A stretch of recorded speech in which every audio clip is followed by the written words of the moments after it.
Folks, so welcome to our session here. So we're looking at moving mountains, industrial and recreational impacts on the natural landscape. So before we get into the actual content, we have two presentations going on here.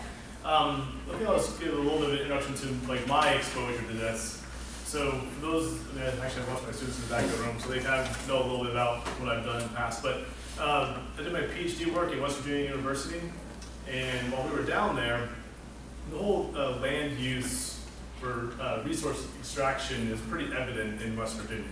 So there's a lot of exposure to mountaintop removal, or nowadays all the Marcellus gas well sort of business going on down there.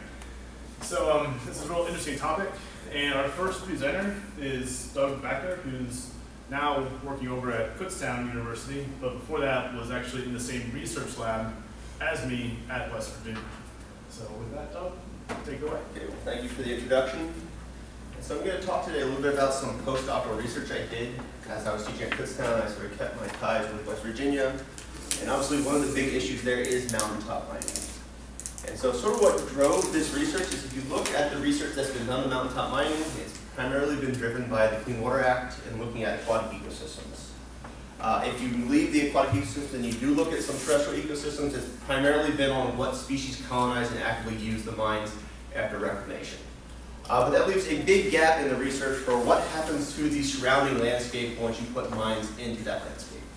And so that's sort of where this research came from, is trying to look at what is left behind and how does the community, especially the terrestrial community, change as mines become a more dominant part of that landscape. So to give you just a little bit of reason or background on why should we care about conservation, so my research was done in the Central Appalachians, so this is going to be West Virginia, going down into Tennessee, Kentucky, parts of Western Virginia. So this is an area of pretty high conservation importance. It's recognized both nationally and regionally as an area of high biodiversity, and it sort of stands out from the rest of the East Coast because of its high forest cover. Our GIS analysis said that the region is about 85% forested, meaning it does support many very important biodiversity areas for forest-driven terrestrial ecosystems. So for those of you who aren't familiar with mountaintop mining, what they do is that in this region, it's pretty much ridge and valleys. So you have pretty narrow ridges, some steep valleys. And so to get to the coal, instead of drilling into the side of the mountain, they actually remove the entire top of the mountain. That's why they call it mountaintop mining. And so they go in there, they take the entire overburden, basically exposing the coal seams to get the coal for commercial sale. Then they have this problem, what do they do with all that overburden, basically the mountaintop that they removed? They simply find the nearest valley and they dump it, forming these valley fills that you see over here. So this is sort of what a mountaintop mine would look like after it's done and reclaimed. Ultimately then, obviously having major impacts on the topography. It changes climate, soils. There's been a lot of research seeing how it affects water quality. In my research, I was more interested in what happened in the residual forests that were left behind. In doing some research, they estimate that mountaintop mining has led to the direct loss of about 1.1 million hectares of forest. And even beyond that, they expect that there's been some degradation or fragmentation of anywhere from 1.5 to 5 times more. So we're probably talking upwards of about 5 million hectares of forest that have been directly impacted by these mines. And so the idea was that obviously we're losing habitat, we know that's detrimental, but what about those other millions of hectares that have been fragmented or degraded, or what's going to happen to the organisms that live there? And just to give you sort of an idea of this, here we have some Google Earth images. Here is a small mine near Fola. It's a Consol Energy mountaintop mine. And I just want you to look at this one mine and sort of see how it changes on the landscape over time. And the scale here, we're talking about 5 kilometers from here. So right now, this mine started in 1990, probably a couple kilometers in length. Now let's see how it changes over time. So from 1990 to 2003, 13 years, you can see it's expanded upward quite a bit. And you can see as you go over time, the mine gets bigger and bigger, until eventually we're probably talking over 100 square kilometers that have been impacted by this one mine. Again, this is just one mine, and what you're going to see is if we even go out further, you can see the presence of these mines scattered all across the landscape.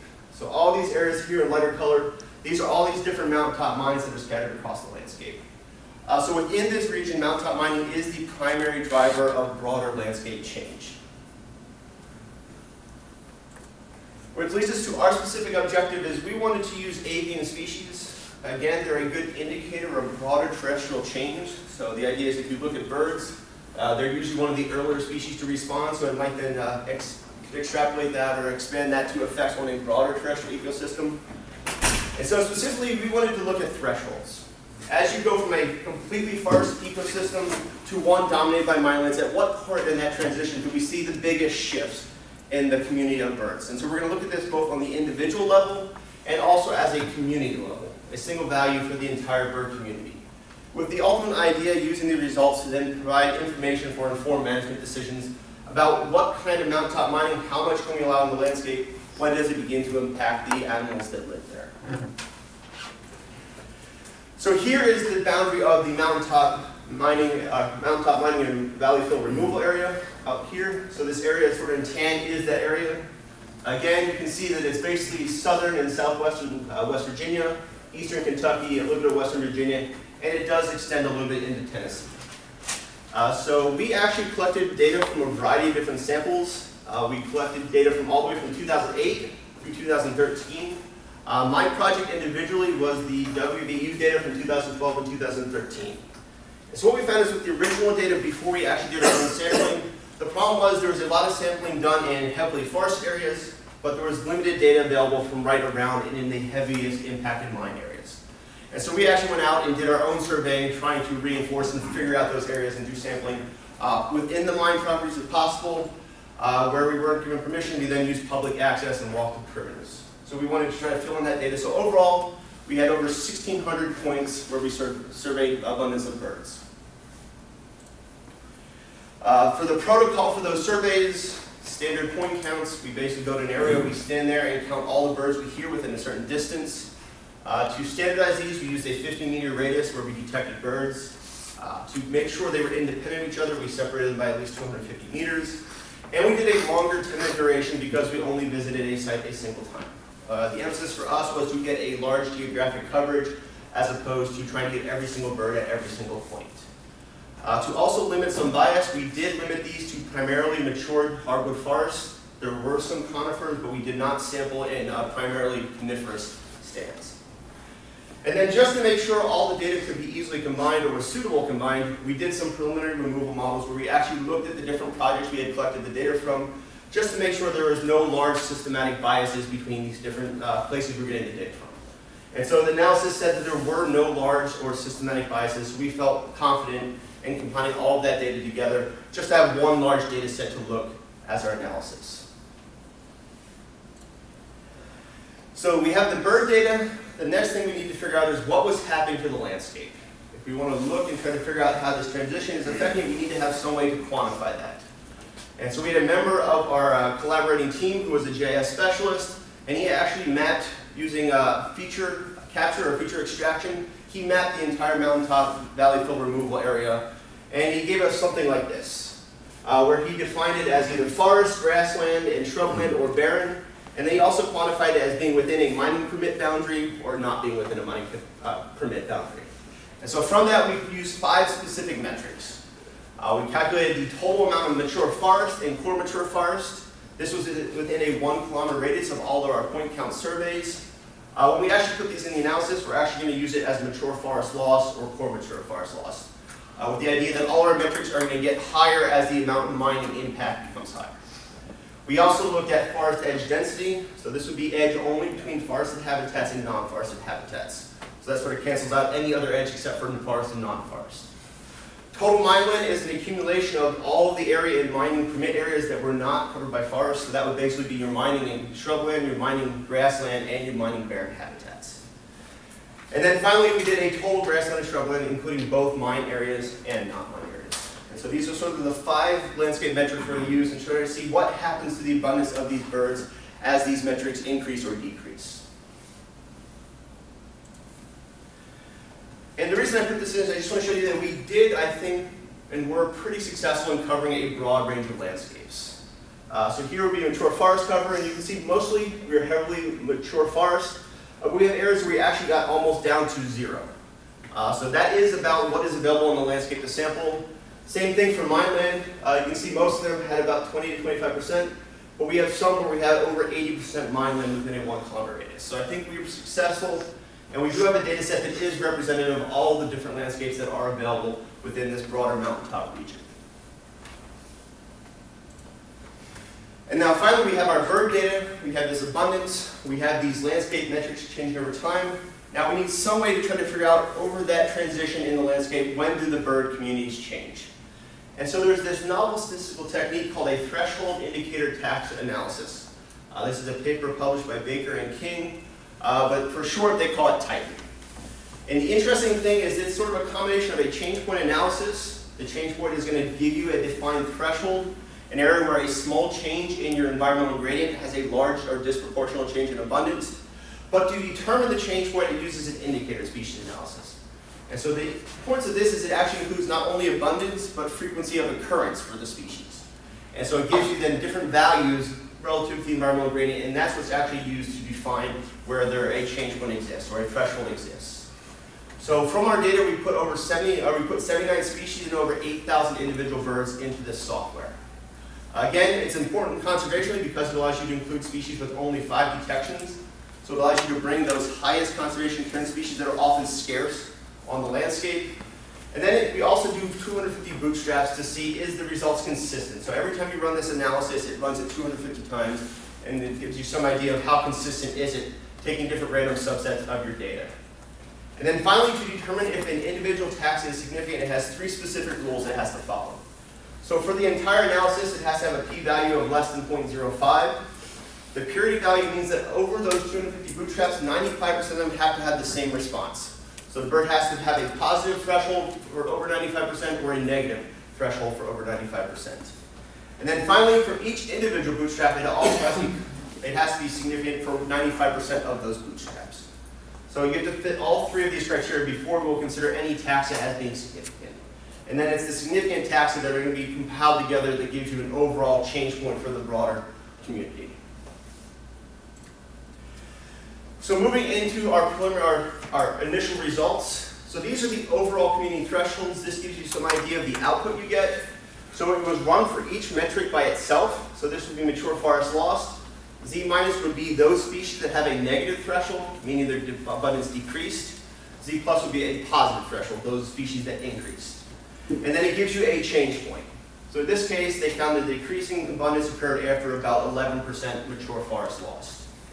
But we had a problem, and that's if you look at these quantiles, this is giving you some idea of the variability that exists within those change points.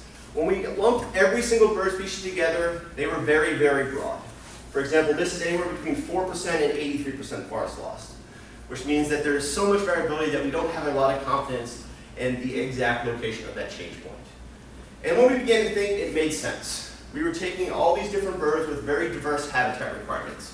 On one end of the spectrum, we have birds that require mature forest that's uninterrupted or undisturbed, all the way to species that are primarily driven by early successional habitats, grasslands and shrublands.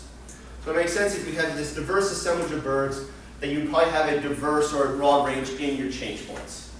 And so our solution to that was actually to rerun the entire analysis, but instead of using the entire bird community, to break it down into community guilds. And so these are driven by habitat requirements. These guilds were determined based on a literature search, looking at each of the species and their habitat requirements, and the combined knowledge of all the different graduate students and professors at West Virginia who have been doing bird research. And so we did this for 3 different guilds. Forest interior birds, those are the ones that really like mature forests. They don't do as well with disturbance. There's another group of forest birds called interior edge. They still like mature forest, but in this case they do like some openings, some gaps, some edge. Again, they wouldn't want to have it in completely early successional, but they do allow some gaps can be beneficial. And then early successional birds are your shrubland and grassland birds. And so then we reran the analysis and found the results for each of these guilds separately, and this did do a good job of trying to sort of compact or make those quantiles a little bit smaller. So with that new analysis, here we have the results for all of these significant species. And so what you can see from here is that a majority of the birds had a negative response. So 57% of all the significant species declined in abundance as they surpassed thresholds due to the effects of mine lands. They weren't all negative. We did have some species, 39%, that did increase. And then we have a small segment that, depending on which metric we looked at, they actually increased for some and decreased for others. If we break these down into the gill results, not surprisingly, it matches to what you would expect based on the habitat requirements. So forest interior species tend to have negative thresholds. And what we found is after surpassing a threshold, the abundances declined by about half. The interior edge ones, the ones that I said that like forest but do better with disturbance, we actually found that there's two sort of groups within this. Some of them declined because of the mine activities, some of them increased. Those that declined were by about 40%. Those that increased were very variable, anywhere from only a 10% increase to upwards of 300% increase in abundance. And then finally, early successional, as a general rule, were going to be positively responding. Again, in some severe cases, their abundance increased by over 600% after surpassing a threshold. So again, sort of mixed results, but generally speaking, more negative than positive, except for specific gills. So the way I'm going to go through this is I'm going to go through the negative thresholds. I'm going to emphasize those birds that were negatively responding first, then we're going to come back and look at the positive thresholds. And so for the negative thresholds, we're just going to look at the forest interior and the interior edge gills that actually had species that had that negative response. And so we found that question. Sorry, I think I lost something along the way. How are you determining what's defining minor change? So basically, in this case, the one thing is we measured those 5 different landscape metrics. Right. So we have, for each point we sample within 1 kilometer radius, we have how much percent mineland, how much percent shrubland, how much was mature forest. And so we're running each of those by themselves. So for this bird species, and so we had 1,600 points where we had the abundance of birds, and at each of those 1,600 points, we have the percent cover of a type. So it could be there's 30% mature forest here, 70% here. And so basically matching those two together, at what point along that transition does the abundance change the greatest? Right, okay, thanks. Okay, and so what we found is depending on which metric we actually analyzed, we had a slightly different response. So for an immediate response, we found that this was to the amount of total grassland and shrubland and the total amount of mineland. And that's what we see down here. So this red is the forest interior. So you can see the decline with about 1 or 2% mineland on the landscape. So again, very small change. Interior edge were a little bit more resistant, but again, less than 10% mineland within a 1 kilometer radius, and their abundance began to decline. If we move on to some of the ones that are a little bit more resilient, so they were more resilient to these, but they eventually did decline under higher landscape change. For example, for mature forest, we're talking probably about 25% for mature forest lost, and the forest interior birds began to decline. A little bit over 40% the interior edge. And so this pattern sort of remains consistent here, where the most sensitive to these are the forest interior species. Then we find that the interior edge is a little bit more resilient. And then sort of the overall number is really sort of a combination of those two, so it's usually somewhere intermediate between them. And again, obviously these changes have an almost immediate negative effect.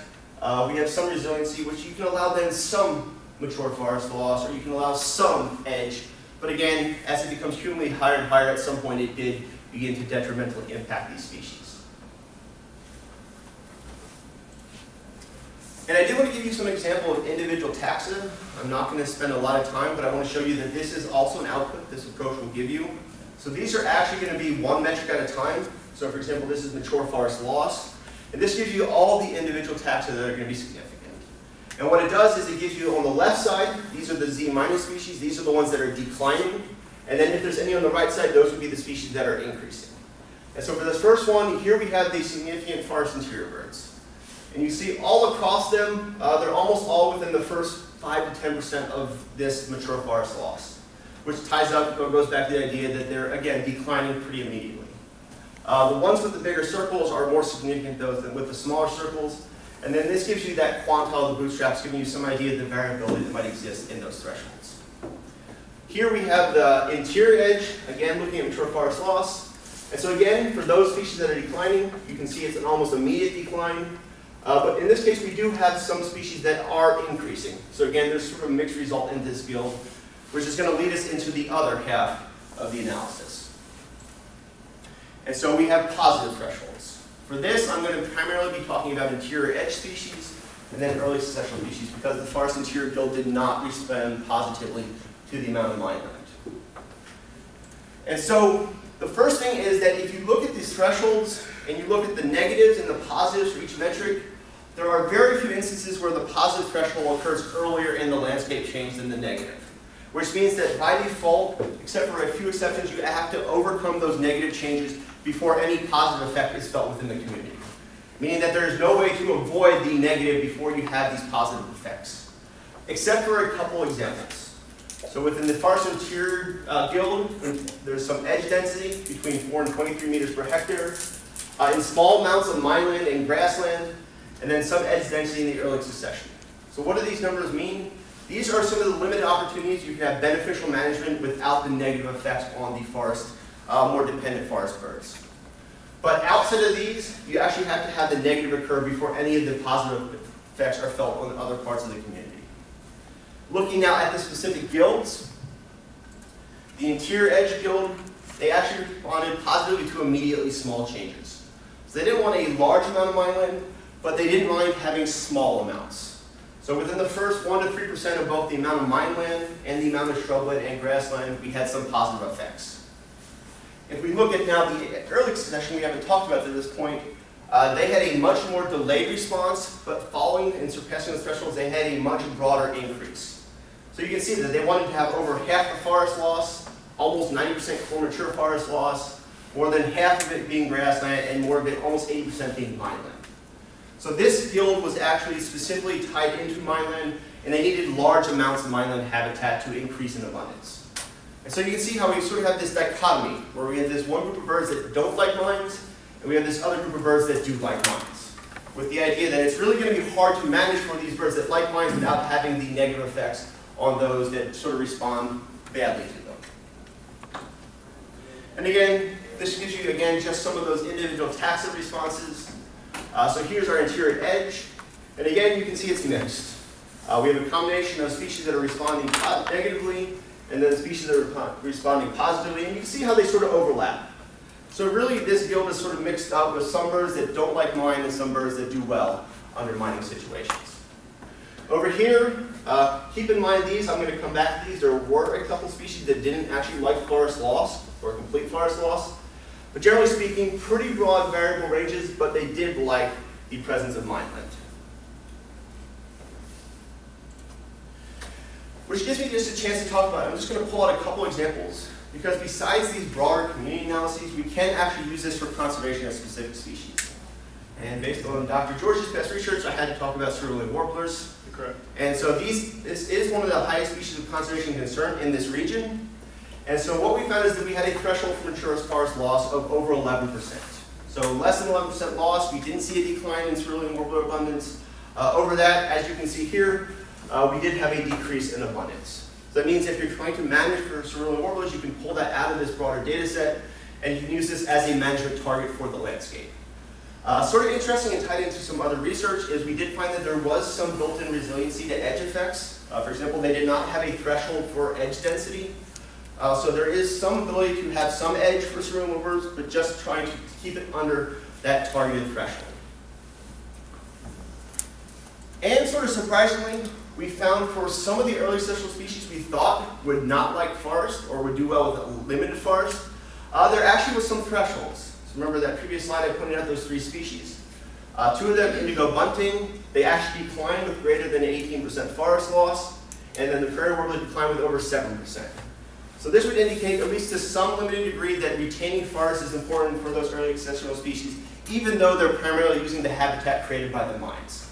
So you would not want to clear out all of the forest, or maintaining some patches of forest within the broader mineland would be important for even these early successional species that are driven by that mine habitat. So the one last piece of the puzzle we need, though, is we know the thresholds, but the problem is we had to analyze these one at a time. So from the management perspective, which of these variables is going to be most important? Or which one should you prioritize if we have these different thresholds? And so to figure this out, we used a random forest analysis.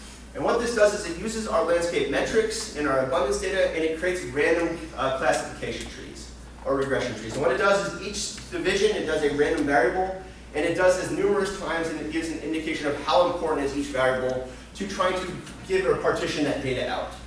And so we did this for every single significant species, and we did 5,000 random trees per species. ultimately then ranking each variable for each species from 1 to 5, with in this case 5 being the most important. And then basically we got an average rank across the guilds to figure out what metrics would be most important for different guilds. And so what we found is, so here are the average ranks by the different metrics, and these are the most important. So the most important for the Forest Interior Guild was the rate of mature forest, or core forest loss. The most important for the interior edge was the presence of grassland and shrubland. And then the most important for the early succession would be the amount of mineland. So you can see that there's actually a completely different landscape that is driving the changes in the different guilds. But secondarily, the second highest variable across all 3 guilds was the presence of grassland and shrublands. So you can see that there, to some degree, is important trying to figure the trends across all these different groups of birds. So sort of the take-home message. So if you look at a more heavily mine-dominated landscape, generally speaking, you're going to have more negative than positive responses. And the negative thresholds are going to occur at relatively low thresholds. So generally speaking, more than 10% mineland is going to have those negative effects for those species that negatively respond. This does make it hard from the management perspective because there's really little overlap. So if you're going to manage for forest interior birds, by default you really can't effectively manage for early successional birds. Or if you're going to manage for the early successional birds, then by default you can't really manage for the forest interior because you're going to have to go and surpass their threshold to get the thresholds that the early successional birds need. And so again then, as a management, obviously it's sometimes difficult to get all of the metrics. So we would recommend calculating mature forest loss and core mature forest loss and the presence of shrubland and grassland as the easiest metrics a manager could obtain. And then finally, just to point out the advantages of this Titan approach as a comprehensive management, it can give you a single community threshold target where you don't have to try to measure each individual bird, which would simplify the management approach to trying to figure out what kind of landscape you want to manage for. But at the same time, it also still retains the data on an individual species that might be needed for specific species targeted approaches. So with that, I'll acknowledge my funding sources and everyone who helped me during this project. And I guess we'll probably take questions at the end then. Yeah, we'll do questions at the end. I mean, unless someone has specific questions to this. Broader questions, we'll wait until wrap up. So I like how Doug zoomed us in, and now I'm just going to bring us way out at a macro level here. And so I'm Dan Masvici. I'm an associate professor of environmental studies at Stockton University, which is in the Pinelands National Reserve in New Jersey. I'm also a lecturer at University of Pennsylvania in the City and Regional Planning Department. And so before I get going, I want to ask how many people, if anyone, has been to the Adirondack Park and Preserve? Good, so some people will be familiar with it already. And so I just kind of want to basically take us on a 350-year journey in less than 20 minutes. That's my goal. And discuss how these different waves of pressure came in, so land use pressures coming in, and the reactions that came from them, oftentimes being very retroactive, creating very strong protection measures, and then, creating the next problem down the line. So not necessarily solving everything moving forward. I always like to have a couple good photos up here. The Adirondacks are an amazing place. If you have not been there, you should check it out. Lots of peaks, wild rivers, bridges, lakes. I take students up there for a regional planning class I teach every year for about a week, and it's an experience, I think, in itself, no matter where you go. So just to start off and give you a little background, the term Adirondacks comes from an Iroquois term, Haderonda, which basically means bark eater. The Algonquins used to live in the area, and it's just so bitterly cold there in the winter that they would eat the bark off the trees to survive, and the Iroquois would basically make fun of them and call them bark eaters. Not that many people live up there, 330,000 permanent residents. This is a kind of census tracts of where people are living. Some places there's only 45 people living in individual census tracts. This is a very large area. This is 6 million acres. So to only have 333,000, only 130 of them are permanent. 130,000 are permanent. Now, 60 million people can come here within a day's drive, so it's very accessible. It's a very large area, 2.5 times the size of Yellowstone, about the size of New Hampshire. A lot of species and a variety of mountains ranging from 3,800 to as tall as Mount Marcy, 5,300. The Olympic Games were here. We had 2 Winter Olympic Games based in Lake Placid, 1932 and 1980. So it's a significant place of of environmental wealth. Also, it's been designated as a UNESCO site, along with a variety of other places, right? So Champlain Adirondack is recognized just like Yellowstone, Glacier, Olympic, and the Pinelands as a place of international environmental significance. So it's an important place. There's a lot of wilderness areas, over 1 million hectares, and I always throw this up here, and it'd probably be on one of my exam questions if this was actually a class. So you understand like what we're talking about in acres, the rest of the world talks about in hectares. And a lot of old growth forests too, something that we don't really find east of the Mississippi anymore. So this is an important place. All right, so now I want to kind of take us back and talk about this first wave. The first wave was really war. And what we ended up doing was privatizing our land. So the British and the French came over and they had these principles of terra nullius, which basically meant no man's land or finders keepers. We found this, nobody lives here, so we're going to take it. They also had vacuum domicilium, which basically means that nobody lives here, so we could also take it. You know, so, but that wasn't really true, right? People actually lived here prior to colonization. But you can see how the British colonies and French colonies pretty much divided. There was some disputed territory in here. And then it ended up leading to the French and Indian War. The French and Indian War was really between the French and British colonists. And there was a real turning point, some battles fought in the Adirondacks at Lake Ticonderoga. This was a world war. Multiple nations were involved, there were multiple fronts going on, it wasn't just here in New England. A variety of battles occurred, 2 battles in Ticonderoga, one of them went to the French, one of them went to the British. The British started getting smart, made some deals with the First Nations, and then eventually overtook the French in Quebec, where they fell. The Treaty of Paris was the big kind of turning point where the French capitulated all their lands to Britain at that point. And so this next point here, I kind of want to make a point. The British decided at that point, boy, that was really expensive. Why don't we make the Americans pay for this war retroactively? We spent a lot of money. We can't afford this moving forward. Let's make them pay for it. Probably not the best idea they came up with, actually. But what they did from the Treaty of Paris is they drew this proclamation line in 1763, excuse me. And you can see they basically said, you know, we're going to have these colonies here. We're going to give all this land out here to the Indians, to the Native Americans for their help in this battle, and you know, we'll be fine. This will work out just fine. Except, you know, they charged the colonists for that war. They got very unhappy about that. So then it started another war almost immediately after that. And also, people wanted to push westward. They were pushing into the Ohio Valley. There's a lot of resources out there, and they were violating basically the agreement that they had made with the Native Americans. So, Revolutionary War. Shortly after that, we saw more battles at Fort Ticonderoga, and it was a real big turning point. The first U.S. win was at Fort Ticonderoga. Fort Ticonderoga is basically on this small piece of waterway that separates Lake Champlain from Lake George. So it's a really significant fort spot. And so again, the money.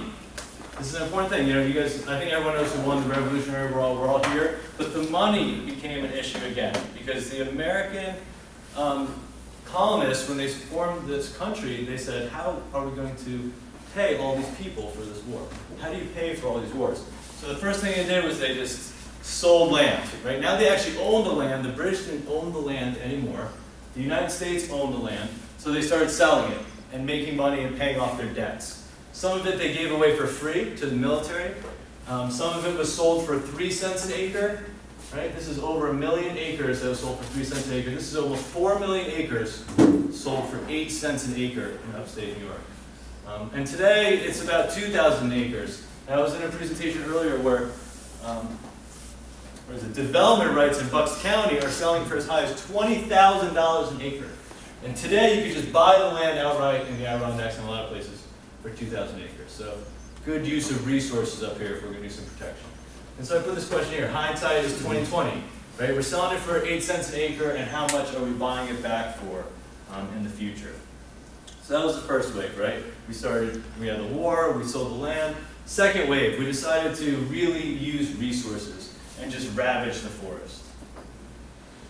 We had farmers come in there, the first thing they do is cut down all the trees. Too many trees, you got to be able to farm the land. Then the forestry industry came in there and started cutting all the trees. Then the iron industry came in there, and they really had to cut out all the trees because you have to keep that forge burning. So you need more wood than you could ever imagine. There were no trees left. It was a complete cut over almost. And they started seeing major erosion and flooding downriver, specifically in the Hudson in New York, which is really very far away. And at that time, George Perkins Marsh wrote a very interesting book, Man and Nature, and made that first connection.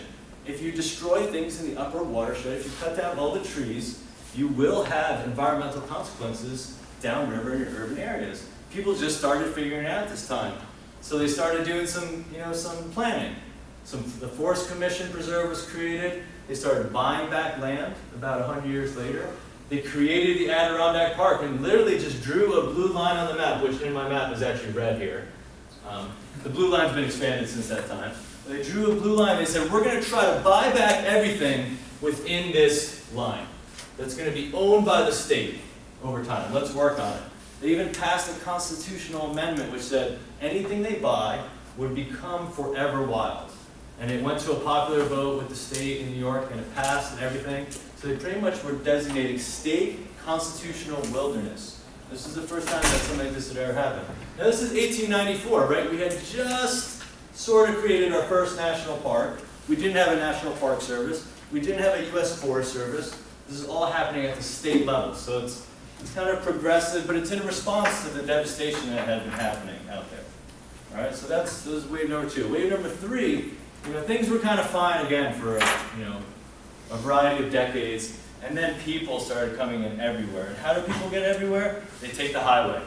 So Interstate 87 was completed, which cut through the eastern part of the Adirondacks, and now those 60 million people who were within a day's drive could actually get up there. They're buying second homes, they're putting in developments, right? There's new bridges, there's traffic jams, and the development really started picking up. And it was a problem. Even the governor recognized it and said, let's turn this into a national park before it gets destroyed. And the people up there didn't want it. So he said, all right, well then I'll give you 3 weeks to enact zoning for the entire region. And if you've learned anything about zoning, that would be actually impossible. And he knew that was impossible.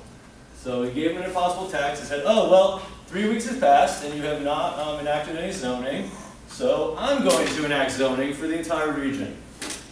And so he created the Adirondack Park Agency, and the Adirondack Park Agency zoned the entire 6 million acres, is responsible for all development permits. They have a state master plan for all public land, and they have a land use and development plan for all private land. So any kind of development requires a permit, it goes to the APA for approval. Oh, it also had some UNESCO Biosphere Reserve designation in the 80s. And so this is what it looks like. If you look at a map of a specific region of the Adirondacks, you're going to see the private land classifications, the state land classifications, you see wilderness areas, you're going to see hamlets, right? Ticonderoga again, that's on the eastern side, so I just kind of focusing on that a couple times. You're going to see some wild forests, some resource management. Now what's happening is, remember, the state is trying to buy everything within the blue line. If you're a timber company, what are you going to do? You're not going to continue to invest in your business. You're just going to kind of let people go, lay people off, start shutting down and getting out of there. The state's eventually going to buy you out. It's not a good incentive, and that's exactly what was happening. It was leading to a real imbalance over time. Mills were closing, population was aging, the younger people were leaving and not coming back, education levels were going down, the jobs became seasonal. And so if we're looking at sustainable balance, that environment, the economy, and society, it was out of balance again. And home prices are increasing as well, because a lot of second homeowners are coming in and driving the price up. So now you're a resident, you're living up there, you can't find a job, you can't afford your home, you don't have the education, it's very seasonal, what are you going to do? So that's the next pressure, that's the next wave. There's just no more room for people. And that's the original goal of the Adirondack Park and Preserve. It wasn't to create a giant wilderness forest where no people would exist. It was supposed to be that balance, that environmental, social, and economic balance. And it's failing, I think, right now, to a certain degree, if you categorize it within that. So part of what the recommendation that I'm making here is to take a proactive approach. We see this happening, right? It's happening right now. If you go up there, you can see it with houses and businesses closing down and people not working, and people who are graduating from schools up there like Paul Smith's or SUNY, they can't find work, so they're leaving or doing whatever they can seasonally to get by. So the conservation easement, which is the AKA the purchasing of development rights, or a working forest conservation easement, we've been talking about that in some other sections today, is a great way to sell your rights to develop. You get to keep your land. You get paid. You don't have to pay much taxes. It stays on the land permanently. Oftentimes in these large forested areas, it allows for some type of recreational benefits, like snowmobiling or hiking through if there's trails in the area. The harvesting has to be sustainable with foresters approving it. It keeps future costs low. So if you want to go up there and buy land and harvest it, you can, right? It's not pushing out people. Like I heard the conversation earlier in Bucks County. It's hard to become a farmer in Bucks County. It's just too expensive. This is permanent. Until it gets overturned by the Supreme Court, these easements are permanent. And it really develops this forest and farming economy. So you have the economic balance and you have places for people to live and work. Now it takes creativity and it takes a lot of partnership to make these deals. A couple of big deals went down. One of them was 104,000 acres at once, the Sable Highlands project. And the other one is International Paper. International Paper is a big paper company, big timber company, which one day decided it did not want to be in the land business anymore. It had been vertically integrated, and it said, no, we're selling all of our land at once today. Now, the state couldn't move in and do anything about that, so Nature Conservancy, Conservation International, a couple of sustainable timber groups, they all came together and leveraged funding and creativity to be able to make these kind of deals a success. You can see here that everything you see in dark green is owned by the state. It's off limits. There's no timber harvesting on any of those lands. But what you see in light green or purple, sometimes people tell me I'm colorblind, whatever that other color is, those are lands that can be protected with conservation easements. You'll continue to harvest, you'll continue to have jobs, indefinitely in a sustainable way. So it'll be a really good balance. And that way they also can leverage federal funding as well through land and conservation fund and everything like that. So, there's been a real change. And I think we're moving in the right direction, but it's time to be much more proactive. We're spending $10,000 an acre to protect farmland in Bucks County. And I know I'm in Bucks County right now and I'm probably talking to the wrong crowd, but you can spend a whole lot less and get a whole lot more and have maybe a much greater benefit because the land would be contiguous and you could have resource benefits from that up in the Adirondacks. So we used to see not much forest cover, right? Only 25% forest cover remained in this area, and now we're back up to about 70%. It used to be, the public-private split was in balance, and now we're about 50-50. The state continues to buy land, but now they realize that that's not really working out anymore. It's not a sustainable solution. It's not an affordable solution either. This blue line has expanded over time. It's probably going to stay somewhere around 6 million acres. And then these working forest conservation easements, these purchase of development rights. It's the solution to this new problem of the insustainability that has been created over time. So there is a solution to making this work out. And I think that's all I have for today. So I just want to thank you guys. Happy to answer any questions, happy to take them with Doug as well. And if you have any follow-up questions, happy to answer them in the future.